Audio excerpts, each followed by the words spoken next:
നിന്റെ വീടിന്റെ മുന്നിലല്ലേടി ഞാൻ കൊണ്ടുവന്ന് നിർത്തിയത്. എന്തേടി നീ ചോദിച്ചില്ല? നിന്റെ ആങ്ങളാര് ചോദിച്ചില്ല? എടി ഷാജി എങ്ങോട്ടാ പോണത്? എടി ഷാജി ഈ നിക്കണത് ആരാടി? എന്താണ് ചോദിച്ചില്ല? എന്തടി ചോദിച്ചില്ല? നിന്റെ നാക്ക് എന്താടി പുണ്ണാക്ക് വരകി വെച്ചിരിക്കുന്നടി? അല്ലെ പഴം മുഴുങ്ങി നിന്റെ വാകില് അണ്ണാക്കിലോട്ട്. അപ്പൊ നീ എന്താ വിചാരിച്ചത്? വീട് ഒഴിഞ്ഞു കിട്ടുമല്ലോ. അവള് പോയി. എന്റെ മക്കള് വന്ന് കേറി കിടക്കാൻ വീടായല്ലോ നാറി. നിന്റെ മകള് ചെറിയ മകള് അവിടെ അമ്മായിമ്മന്റെ അടുത്തും അമ്മൂസന്റെ അടുത്തും മടി ഉണ്ടാക്കുമ്പോ നാത്തുമാരത്തും മടി ഉണ്ടാക്കുമ്പോഴേക്കും നിനക്ക് വന്ന് കേറി കിടക്കാൻ നീ പറഞ്ഞല്ലോ ജേസി, നീ സ്റ്റേഷനിൽ പോയി കംപ്ലൈന്റ് ചെയ്തിട്ട് എന്താടി ഉണ്ടായത്? നിന്നോട് എന്നോട് പറഞ്ഞടി. SP സാറും SI സാറും എല്ലാവരും പറഞ്ഞടി. എന്നോട് ഇറങ്ങണ്ട പറഞ്ഞടി ആ വീട്ടിന്ന് നാറി. അതുകൊണ്ട് തന്നെടി ഇറങ്ങാത്തത്. പിന്നെ നീ എന്റെ അടുത്ത് മേടിച്ച 1.5 ലക്ഷം ഉറുപ്പ്യ ഇവിടെ വെക്കടി മോളെ ഷെരീഫ.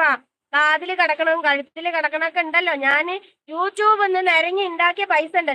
അതെന്തിനാടി നിന്റെ അനിയത്തിക്കും നിനക്കൊക്കെ? ഇങ്ങോട്ട് താടി.